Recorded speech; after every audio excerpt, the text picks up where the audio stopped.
नमस्कार, मैं हूं तरुण उपाध्याय और हम डिस्कस कर रहे हैं हीट, जो कि बहुत इंपॉर्टेंट टॉपिक है यूपी टीजीटी पीजीटी के लिहाज से। मैं आपको कई सारी वीडियोस में बता चुका हूं। हम 2 वीडियोस इस पे अपलोड कर चुके हैं which is very very important. अगर आपने उन्हें मिस कर दिया है तो प्लीज़ जाइए और देखिए, क्योंकि उसमें मैंने हर क्वेश्चंस को सॉल्व करने के लिए ट्रिक्स बता रखी हैं, सारे फॉर्मूले लिखा रखे हैं। अगर आपने उन्हें मिस कर दिया तो समझो सब कुछ मिस कर दिया। आज तक हमने बता दिया है, कंडक्शन तक हम पढ़ चुके हैं। कंडक्शन से आगे आज कंटिन्यू करते हैं, जिसमें हम आपको बताएंगे कन्वेक्शन, जो कि बहुत छोटा टॉपिक है। केवल मुझे बताना है होता क्या है। एक फॉर्मूला है पूरे कन्वेक्शन के अंदर, और कन्वेक्शन के बाद आता है आपका रेडिएशन, जो काफ़ी बड़ा टॉपिक है। उसके अंदर 4-5 लॉज हैं, उन्हें पढ़ेंगे और आज की वीडियो वहीं समाप्त करेंगे। फिर कैलोरीमेट्री रह गया है थोड़ा सा टॉपिक, और थोड़ा सा थर्मोडायनामिक्स का फर्स्ट लॉ, और फिर आपकी हीट जो है समाप्त हो जाएगी। फिर क्वेश्चंस करेंगे। यहाँ तक एक्सपेक्टेड है इसी महीने की 31 तारीख तक समाप्त करेंगे हीट को। तो शुरू करते हैं कन्वेक्शन। कन्वेक्शन यानी हिंदी में से कहते हैं संवहन। संवहन होता क्या है? इसके लिए सबसे अच्छा एग्जांपल ये है कि मान लीजिए आपके पास एक कंटेनर या बाल्टी में पानी है,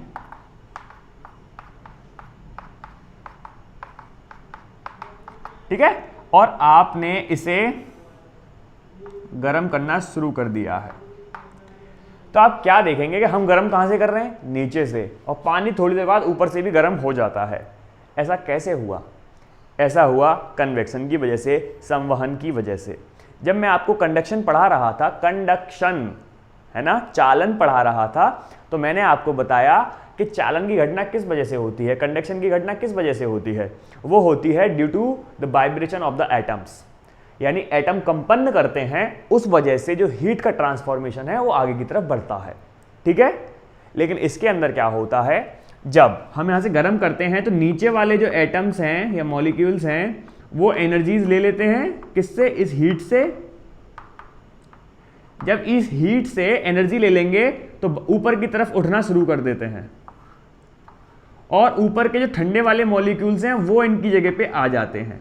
फिर ये ठंडे वाले मॉलिक्यूल्स फिर से एनर्जी ले लेते हैं, ये फिर ऊपर की तरफ जाते हैं। जो ठंडे वाले हैं वो फिर नीचे आ जाते हैं, फिर वो ऊपर चलते हैं। ये प्रक्रिया तब तक चलती रहती है जब तक कि पूरे कंटेनर का टेम्परेचर एक जैसा ना हो जाए।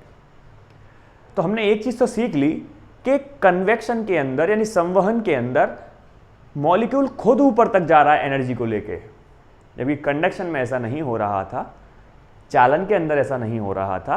वहां पे क्या हो रहा था? वहां पे हो रहा था कि एक ही एटम या मॉलिक्यूल अपनी पोजीशन पे वाइब्रेशंस को बढ़ा रहा है और अपनी एनर्जी का ट्रांसफॉर्मेशन कर रहा है। लेकिन यहां पे क्या कर रहा है? जो एनर्जी उसे मिल गई है उसे लेके जा रहा है।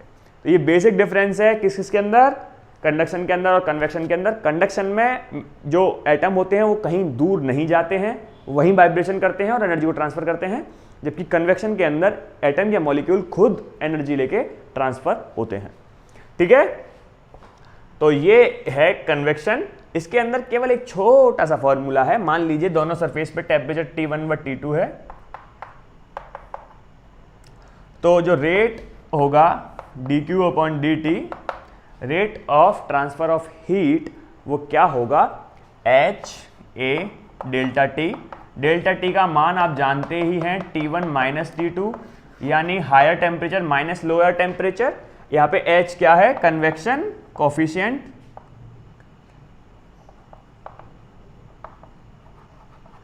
Convection coefficient. और A क्या है?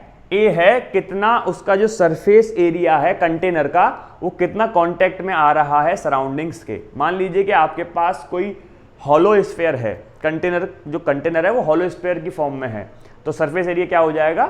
4πr²। मान लीजिए कि आपके पास ऐसा कोई कंटेनर है जिसमें पानी को गर्म किया जा रहा है, तो एक ही जगह पे क्या आ जाएगा? 4πr², क्योंकि इसका जो सरफेस एरिया है जो कि कांटेक्ट में है सराउंडिंग्स के, वो क्या है? 4πr²।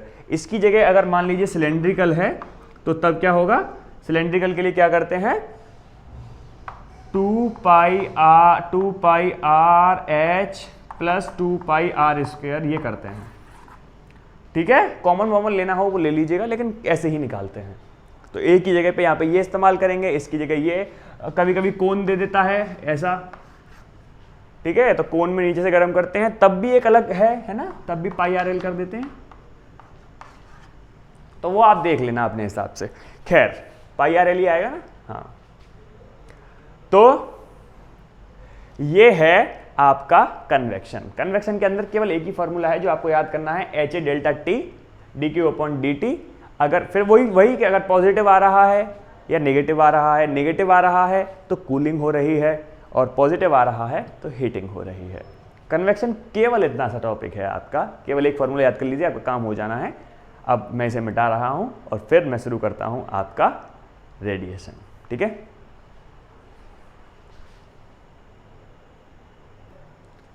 तो कन्वेक्शन, अच्छा कन्वेक्शन रह गया, इसे भी मिटा ही देता हूं। हाँ, तो अब हम पढ़ रहे हैं रेडिएशन।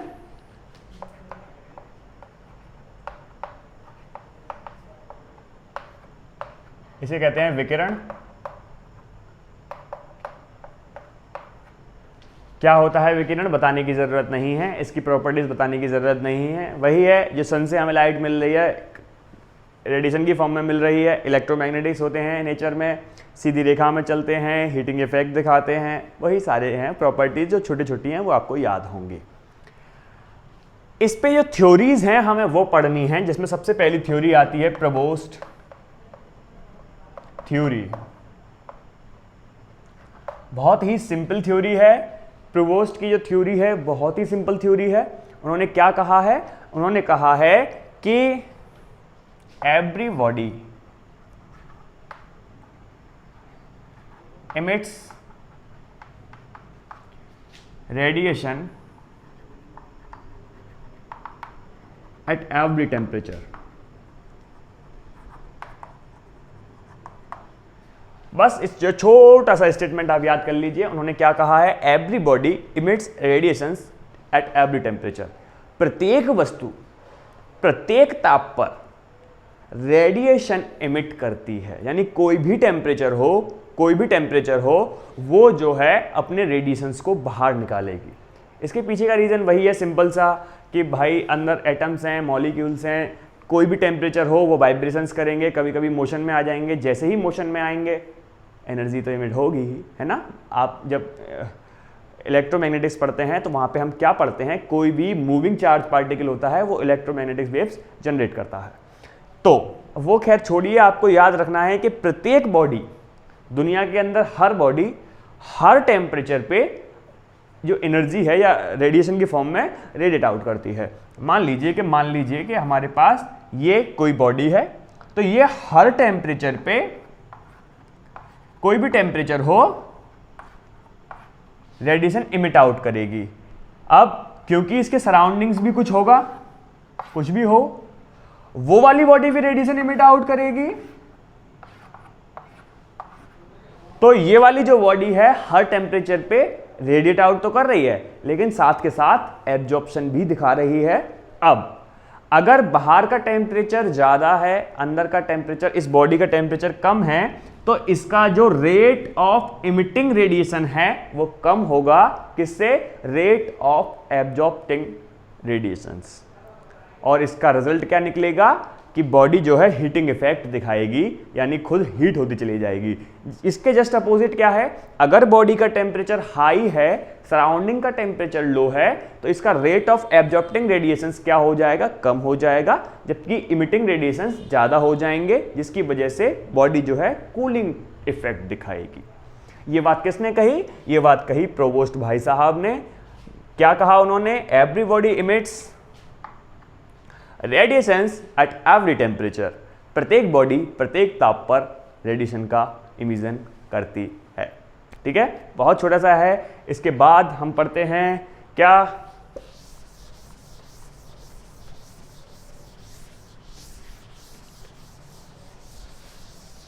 इसीलिए मैं पॉज कर देता हूं, ये टाइम लगता है इसे मिटाने में। हाँ भाई, तो इसके बाद क्या है? किरचॉफ, सेकंड है किरचॉफ।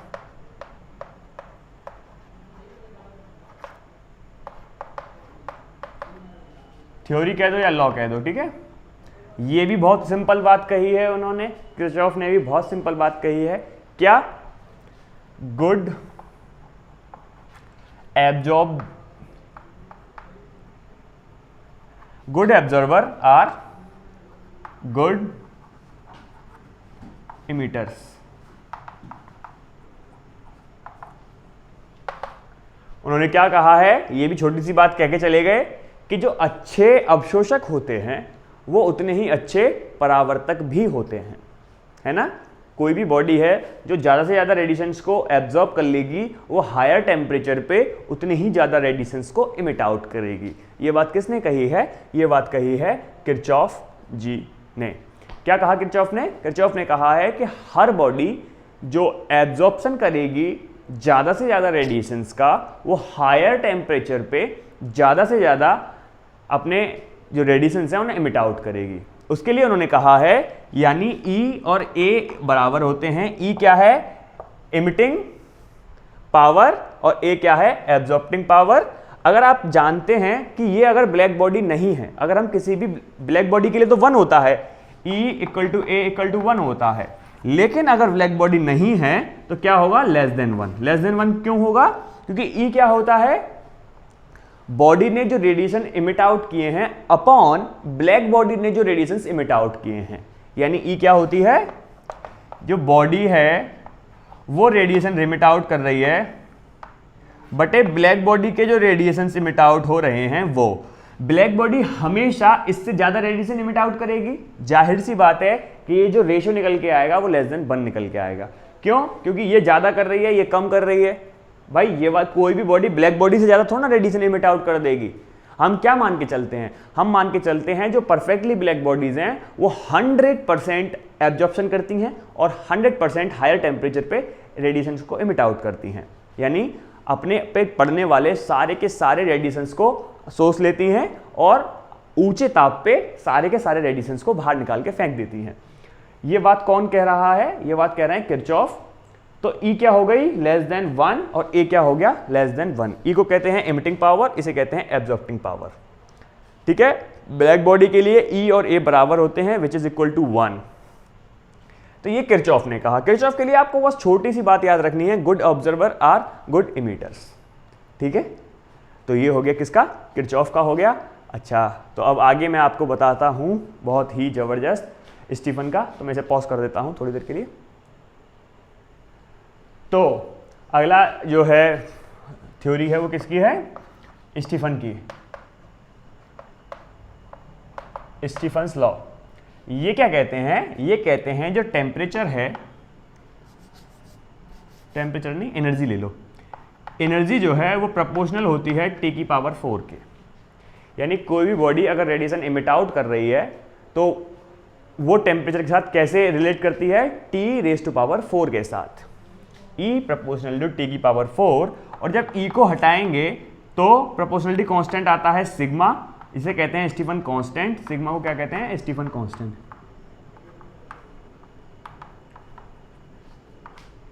और आपका होमवर्क है कि इसकी वैल्यू जो है आपको कमेंट सेक्शन में लिखनी है सिग्मा की। ठीक है, तो स्टीफन ने क्या कहा कि कोई भी बॉडी जब रेडिएशन इमिट आउट करेगी तो वो क्या करेगी, कैसे करेगी?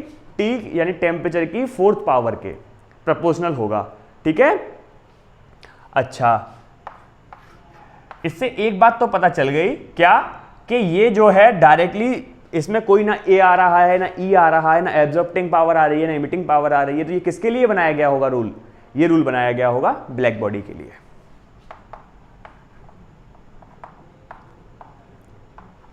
ये 1 नंबर में पूछा जा सकता है, इसलिए मैंने बता दिया है। तो जो स्टीफन का लॉ है वो ब्लैक बॉडी के लिए जनरेट किया गया था, बनाया गया था, लेकिन बाद में गोल्ड्समैन ने, किसने? गोल्ड्समैन ने क्या किया? इसमें थोड़ा सा करेक्शन किया। उन्होंने क्या किया? इसी वाले फॉर्मूले को जनरल बॉडीज के लिए कर दिया। उन्होंने कहा किसी भी बॉडी से जो हीट का रेट होगा यानी dQ/dt वो क्या होगा? देखो एक चीज मैं आपको बता रहा हूं, E क्या होती है? एनर्जी होती है पर यूनिट एरिया से होके, पर यूनिट एरिया से होके पर यूनिट टाइम में। dQ/dt पर यूनिट एरिया से नहीं होती है, इसलिए इसमें A आता है। अगर आप पीछे के फॉर्मूले देखेंगे तो dQ/dt सब में A आ रहा है और E के अंदर A नहीं आ रहा है। तो यहाँ पे A नहीं लिखा है मैंने, क्योंकि ये पर यूनिट एरिया से है। ठीक है। सिग्मा का जब आप नीचे कमेंट सेक्शन में जब इसकी वैल्यू लिखेंगे, जब इसकी यूनिट लिखेंगे तो आप पाएंगे पर मीटर स्क्वायर 7 चल रहा होगा, केल्विन की पावर 4 पर मीटर स्क्वायर, ठीक है। तो dQ/dt क्या कहा उन्होंने, बोल्ट्जमैन ने क्या कहा कि जो रेट ऑफ हीट है वो कैसे जाएगी, वो ऐसे निकलेगी, सिग्मा तो आ ही रहा है लेकिन ए और आ जाएगा, T⁴ की जगह उन्होंने क्या कहा, उन्होंने कहा कि जनरल बॉडी है, चलो ठीक, अभी आपको अगले स्टेप में बताऊंगा। जनरल बॉडी है तो उसकी ई भी होगी, यानी एब्जॉर्प्टिंग पावर भी होगी, इमिटिंग पावर भी होगी, तो हम इमिटिंग पावर को लेके चल रहे हैं। और एब्जॉर्प्टिंग, एक्चुअली उन्होंने ये माना आप कह रहे होंगे क्या चल रहा है, क्या बोलते जा रहे हैं, कुछ समझ में नहीं आ रहा है। देखो बहुत इजी है, केवल आप ये रिजल्ट याद कर लेना, बाकी चीज़ें भूल जाओगे तब भी काम चल जाएगा। तो बोल्ट्जमैन ने ये माना कि जो ई है और ए है वो बराबर मान के चले, इसलिए आप चाहे ई लिख लीजिए या ए लिख लीजिए, ठीक है, कोई फर्क नहीं पड़ेगा। तो ये फॉर्मूला बना के दिया उन्होंने एक जनरल बॉडी के लिए। फिर उन्होंने क्या पाया, उन्होंने देखा कि यार कोई भी बॉडी है ये रेडिएशन इमिट आउट तो करेगी कि नहीं, इसका टेम्परेचर T है, लेकिन ये बाहर से रेडिएशन लेगी भी तो, क्योंकि बाहर का जो सराउंडिंग्स है TS यानी सराउंडिंग का जो टेम्परेचर है वो भी तो इसे हीट देगा। तो असल में तो हमें इसका इफेक्टिव टेम्परेचर लेना चाहिए, और इफेक्टिव टेम्परेचर कैसे निकलेगा, T यानी जो बाहर निकाल रहा है माइनस जितने ले रहा है, T माइनस TS। तो उन्होंने इसमें करेक्शन किया और इस फॉर्मूले को कर दिया सिग्मा ए T माइनस TS, यानी T⁴ माइनस TS⁴। अब आपका ये फॉर्मूला बन के आया किसके लिए, जनरल बॉडीज के लिए। अब बताओ मुझे समझ में आया कि नहीं, स्टीफन का लॉ समझ में आया कि नहीं। केवल 2 बातें याद रखो, बहुत ज़्यादा चपड़े में मत पड़ो, पचड़े में मत पड़ो। स्टीफन ने कहा E proportional to T⁴, proportionality constant हटाएंगे, सिग्मा आ जाएगा तो क्या हो जाएगा, सिग्मा T⁴। ये बात कही स्टीफन ने, ये लॉ था ब्लैक बॉडीज़ के लिए। लेकिन बाद में बोल्ट्जमैन आए और उन्होंने कहा कि नहीं भाई, हमें तो जनरल बॉडीज़ के लिए भी फॉर्मूला बनाना है। तो उन्होंने उसमें इंट्रोड्यूस कर दिया क्या, ई को, ई यानी इमिटिंग पावर को। उन्होंने मान के चला इमिटिंग पावर और एब्जॉर्प्टिंग पावर बराबर है, इसलिए चाहे ए रख लो चाहे ई रख लो, ठीक है। फिर उन्होंने एक चीज़ और देखी कि भाई बॉडी है, रेडिएशन इमिट आउट कर रही है, रेडिएशन को बाहर निकाल रही है, उतने रेडिएशन अंदर भी आ रहे हैं। ऐसी स्थिति में तो हमें इफेक्टिव टेम्परेचर लेना चाहिए। और इफेक्टिव टेम्परेचर कैसे लेंगे, जो रेडिएशन निकाल रही है वो टेम्परेचर यानी T माइनस सराउंडिंग का टेम्परेचर माइनस TS, उन्होंने दोनों को साथ लिया है और सबसे बेहतरीन फॉर्मूला ये दिया है। इसी से आइडिया लिया है किसने, न्यूटन ने, कूलिंग वाले लॉ के अंदर, जो मैं आपको आगे बताऊंगा इसी वीडियो में, ठीक है। ये बताओ ये समझ में आ गया कि नहीं, अगर आ गया है तो मैं आगे चलता हूं लेके आपको वीन्स डिस्प्लेसमेंट लॉ के साथ। तो देखो यही समझा देता हूं, फिर मिटा के आपको बताऊंगा वीन्स डिस्प्लेसमेंट लॉ क्या है। आप इसमें देखिए कहीं भी लैम्डा नहीं आ रहा है। हम कह रहे हैं कि भाई जो रेडिएशंस निकल रहे हैं वो इलेक्ट्रोमैग्नेटिक हैं, फिर भी हम ना तो उनकी फ्रीक्वेंसी की बात कर रहे हैं ना हम उनकी वेवलेंथ की बात कर रहे हैं। देखो कहीं किसी भी फॉर्मूले में वेवलेंथ आ रही है, नहीं आ रही है। बीन्स ने कहा कि भाई वेवलेंथ क्यों नहीं आ रही है, तो उनका जो एक्सपेरिमेंट था वो वेवलेंथ के साथ था। क्या था वो एक्सपेरिमेंट और कैसे उन्होंने रिजल्ट निकाला जानेंगे इसी वीडियो में आगे। तो वीन्स ने क्या किया, सबसे पहले मैं यहां लिख देता हूं वीन्स थ्योरी या लॉ, कुछ भी कर लीजिए, वैसे तो डिस्प्लेसमेंट लॉ कहते हैं इसे।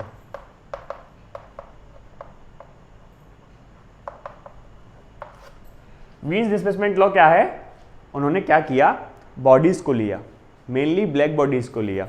ब्लैक बॉडीज पे रिएक्ट जो है उन्होंने एक्सपेरिमेंट किया है। क्या एक्सपेरिमेंट किया उन्होंने देखा कि ब्लैक बॉडी को लिया, अलग अलग टेम्परेचर पे, यानी टेम्परेचर पे अलग अलग पे T1 T2 T3 पे उनको हीट किया, और उसके बाद जो उससे रेडिएशंस निकल रहे थे उनकी लैम्डा यानी वेवलेंथ को, तरंग दैर्ध्य को मेजर किया और उसका ग्राफ बनाया इंटेंसिटी के साथ, कितनी इंटेंसिटी से कितनी वेवलेंथ का जो है रेडिएशन निकल रहा है, ये उन्होंने स्टडी किया है। बात समझ में आ गई कि नहीं। वीन्स ने एक एक्सपेरिमेंट किया खास तौर पे ब्लैक बॉडी के अंदर। उन्होंने क्या देखा कि अलग अलग टेम्परेचर पे कौन कौन से रेडिएशंस निकल रहे हैं, उनकी इंटेंसिटी क्या है, उनकी वेवलेंथ क्या है। वेवलेंथ और इंटेंसिटी के बीच उन्होंने अलग अलग टेम्परेचर पे ग्राफ खींचे जो कुछ इस प्रकार थे। कुछ इस प्रकार ग्राफ थे। एक सेकेंड, ये तार जो है गड़बड़ कर रहा है। हाँ, तो इधर उन्होंने इंटेंसिटी को लिया I और इधर इन्होंने किसको लिया, लैम्डा। अलग अलग टेम्परेचर पे जब उन्होंने ग्राफ खींचे तो ग्राफ कुछ ऐसे आए। ये था T1 पे। जब उन्होंने टेम्परेचर को और बढ़ाया तो ग्राफ कुछ ऐसे आया। जब उन्होंने एक और टेम्परेचर को बढ़ाया तो ग्राफ कुछ ऐसे आया। ये गड़बड़ हो गया है, वो कुछ ऐसे आया। ठीक है, T1, T2, T3, ये पहला T1 है, T2, T3, और T3 जो है वो सबसे ज़्यादा है, T2 उससे कम और T1 सबसे कम। अब आप एक चीज़ देखिए, इस वाली को कह रहे हैं IM यानी मैक्सिमम इंटेंसिटी, इसे कह रहे हैं IM मैक्सिमम इंटेंसिटी, इसे कह रहे हैं IM मैक्सिमम इंटेंसिटी। तो आप क्या देख रहे हैं, जो उन्होंने वीन ने भी देखा, वीन ने क्या देखा, ये थोड़ा सा गड़बड़ हो गया है, यहाँ पे अलग अलग कर दे रहा हूँ, ये मिल गए हैं। ठीक है, देखो क्या देखा उन्होंने कि टेम्परेचर जो है T1, T2, T3 एक से एक बढ़ाकर देखा। तो आप क्या देख रहे हैं इसमें, उन्होंने देखा कि देखो इसकी जो पीक है वो यहाँ थी, ठीक है, लेकिन जैसे ही उन्होंने टेम्परेचर बढ़ाया, T2 किया, तो उसकी पीक जो है वो घट गई और यहाँ आई। नेको टेम्परेचर बढ़ाया, पीक फिर से घट गई और यहाँ आ गई। तो उन्होंने क्या निष्कर्ष निकाला, उन्होंने निष्कर्ष निकाला कि जो मैक्सिमम इंटेंसिटी की जो पीक बन रही है वो हायर टेम्परेचर के साथ लैम्डा कम करती चल रही है, यानी अपनी वेवलेंथ को कम करती चल रही है। जैसे जैसे हम टेम्परेचर को बढ़ा रहे हैं, जो रेडिएशंस इमिट आउट हो रहे हैं उसकी वेवलेंथ घटती जा रही है। इसका क्या मतलब हो गया, टेम्परेचर बढ़ रहा है, वेवलेंथ घटती जा रही है। इसका मतलब हो गया टेम्परेचर और वेवलेंथ एक दूसरे के इन्वर्सली प्रोपोर्शनल होते हैं। इसी को वीन्स का डिस्प्लेसमेंट लॉ कहते हैं। ठीक है, यानी उन्होंने कहा है कि जो लैम्डा है वो प्रोपोर्शनल है 1/T के, या यूँ कहें लैम्डा है इन्वर्सली प्रोपोर्शनल T के। फिर उन्होंने क्या किया, lambda m into T equal to V, which is Wien's displacement law. V को कहते हैं वीन्स कांस्टेंट, इसकी वैल्यू है आप लिखना इसे, ये आपका होमवर्क है, आप लिखेंगे इसे विद इसकी यूनिट के साथ। ठीक है, वीन्स कांस्टेंट की जो रीडिंग आती है, जो वैल्यू है वो क्या है वैल्यू, आप इसे कमेंट सेक्शन में लिखेंगे, किसके साथ, यूनिट के साथ। तो ये वीन्स का डिस्प्लेसमेंट लॉ है। वैसे इसका 5th पावर लॉ और है, वो पीजीटी वाले बच्चों के लिए है, लेकिन आप भी जान ही लो, लैम्डा 1/λ2 इक्वल टू T1/T2 की पावर 5। इस लैम्डा को I मानो, आप I मानो, ये I लैम्डा 1 होती है।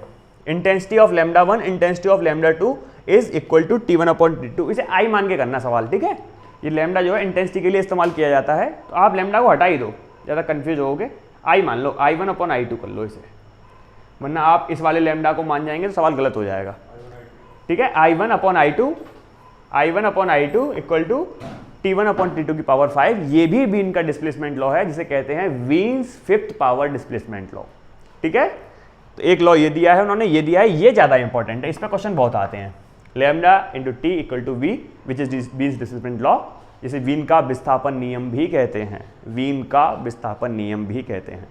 ठीक है, तो ये हो गया आपका मामला पूरा, वीन्स का डिस्प्लेसमेंट लॉ। अब आपका एक और लॉ रह गया है विकिरण पे, यानी रेडिएशन पे, वो है न्यूटन्स का कूलिंग लॉ। ठीक है, तो मैं इसे रफ करता हूँ और बताता हूँ आपको न्यूटन का कूलिंग वाला लॉ। तो अब हम आपको बताने वाले हैं Newton's law of cooling. Newton's law of cooling, ये क्या कहते हैं, ये कहते हैं जो रेट ऑफ हीट ट्रांसफॉर्मेशन है, यानी dQ/dt जो है वो डेल्टा टी के प्रोपोर्शनल होती है, डेल्टा टी के प्रोपोर्शनल होती है। डेल्टा टी से मतलब है T2 माइनस T1, यानी हायर टेम्परेचर लोअर टेम्परेचर। इसे आप ऐसे मानिए कि कोई चाय है, अब आप देखेंगे चाय जो है गर्मियों में धीरे धीरे ठंडी होती है, लेकिन सर्दियों में बहुत जल्दी ठंडी हो जाती है। ये एक एग्जाम्पल है न्यूटन्स लॉ ऑफ कूलिंग का। कैसे, न्यूटन्स लॉ ऑफ कूलिंग ये कहता है कि जो रेट ऑफ कूलिंग है, यानी किसी भी वस्तु के ठंडे होने की जो दर है वो डिपेंड करेगी टेम्परेचर डिफरेंस पे। किसके टेम्परेचर डिफरेंस पे? जो बॉडी है उसका टेम्परेचर और बाहर का जो टेम्परेचर है उसके डिफरेंस पे। मान लीजिए आपकी चाय है, बन के आई 70 डिग्री सेंटीग्रेड पे है, ठीक है, आपकी चाय जो है वो कितने पे है? 70 डिग्री सेंटीग्रेड पे है। बाहर का टेम्परेचर गर्मियों में कितना है? 40, 42, 48 ऐसे होता है। तो शुरू में जब ये 70 से गिरेगी तो थोड़ा तेज गिरेगी, लेकिन धीरे धीरे जैसे जैसे ये 42 के पास आएगी, इसका जो टाइम है वो बढ़ता चले जाएगा, है ना। यानी टेम्परेचर डिफरेंस जैसे जैसे कम होता जाएगा। भाई 70 से 42 आना बहुत कम बात है, जल्दी आ जाएगा, है ना, बहुत कम डिफरेंस है। वही काम अगर हम सर्दियों में करें तो चाय तो अभी भी 70 डिग्री सेंटीग्रेड पे है, मैं 100 को नहीं मान रहा हूँ क्योंकि वहाँ पे जो है कप में करने के बाद वो वहाँ तक आ रही है तो थोड़ा सा गिर गया होगा। तो 70 से कितने पे आ रही है? सर्दियों में जो टेम्परेचर होता है वो होता है 17, 18, 20, मान लीजिए 20। तो 70 से 20 का डिफरेंस ज़्यादा है क्या 70 से 42 का डिफरेंस ज़्यादा है? 70 से 42 का डिफरेंस कम है, 70 से 20 का डिफरेंस ज़्यादा है। और वही न्यूटन ने कहा है कि जहाँ डिफरेंस कम होगा वहाँ कूलिंग कम होगी, यानी देर से होगा। जहाँ डिफरेंस ज़्यादा होगा वहाँ कूलिंग तेज़ी से होगी। इसीलिए सर्दियों में रखी चाय जल्दी ठंडी हो जाती है इन कंपैरिजन टू गर्मियों में रखी चाय के, ठीक है। तो ये केवल याद रखिए आप, dQ/dt प्रोपोर्शनल है डेल्टा E के। इन्होंने जो फॉर्मूला दिया है जिस पे सवाल आते हैं वो क्या है जान लीजिए। उन्होंने कहा है यदि कोई वस्तु T2 टेम्परेचर से T1 टेम्परेचर पे ठंडी हो रही है T टाइम में, T2 टेम्परेचर से T1 टेम्परेचर तक ठंडी हो रही है T टाइम में, तो जो प्रोपोर्शनलिटी कांस्टेंट, ये प्रोपोर्शनल हटा के K कर दिया है अपॉन MS, जो वस्तु का मास है और उसकी स्पेसिफिक हीट है। T एवरेज कैसे निकलेगा? T1 प्लस T2/2 माइनस घटा दो किसका टेम्परेचर, इन दोनों को घटाना है ना, तो इसका एवरेज माइनस इसका टेम्परेचर का S यानी सराउंडिंग का टेम्परेचर। ये है न्यूटन्स लॉ ऑफ कूलिंग का जो फॉर्मूला है जो आपके सवाल कराएगा टीजीटी के अंदर। इस फॉर्मूले पे आप हर बार देखेंगे सवाल आ रहा है, हर बार सवाल आ रहा है, पिछली बार 2 सवाल आए हैं इसी फॉर्मूले पे, ठीक है। तो ये फॉर्मूला रट लीजिए। रटना कैसे है कि T2 टेम्परेचर से T1 टेम्परेचर पे जा रही है, T2 टेम्परेचर से T1 टेम्परेचर पे जा रही है T टाइम में, तो T2 माइनस T1/T, ये तो इधर का तो ऐसे याद हो जाएगा। इधर का कैसे याद करना है? T इसका एवरेज लेना है माइनस इसका तो हर बार घटाना ही होता है। अगर आप स्टीफन लॉ में देखेंगे या बाहर देखेंगे, इसे तो हर बार घटाया ही जा रहा है सराउंडिंग के टेम्परेचर को, तो यहाँ पे भी घटेगा, है ना। T1 plus T2/2 minus TS, और ये क्या है? ये तो कांस्टेंट है, प्रोपोर्शनल हटेगा तो K आएगा, और MS क्या है? ये MS यहाँ से आया है, Q बराबर MS डेल्टा T, ये MS यहाँ से आया है, ठीक है। तो बस काम बन गया, इस फॉर्मूले को याद कर लो। तो आज आपके लिए रेडिएशन हमने ख़त्म कर दिया है। कल छोटे मोटे सी चीज़ें रह गई हैं, उन्हें कल कराएंगे, जिसमें मेन जो है वो है कैलोरीमेट्री, जिसमें से क्वेश्चन आना ही आना है, और प्लस वो जो है थर्मोडायनेमिक्स का फर्स्ट लॉ, और फिर आपका जो है ख़त्म हो जाएगी यूनिट, और 1-2 दिन सवाल करेंगे मज़े से, ठीक है। आज के लिए इतना ही। मैं तरुण उपाध्याय आपकी खिदमत में हाजिर हूँ। प्लीज़ चैनल को सब्सक्राइब कर लीजिएगा, दोस्तों में इसे फैला दीजिएगा, हम मोटिवेट फील कर सकें। ग्रुप को अगर आपने ज्वाइन नहीं किया है तो ग्रुप ज्वाइन कर लीजिए, टेलीग्राम वाला, जिसमें डिस्कशन होता रहता है, हम अपडेट देते रहते हैं। आज के लिए इतना ही, मिलते हैं कल की वीडियो में, तब तक मेहनत करते रहिए, प्रैक्टिस करते रहिए। Good bye.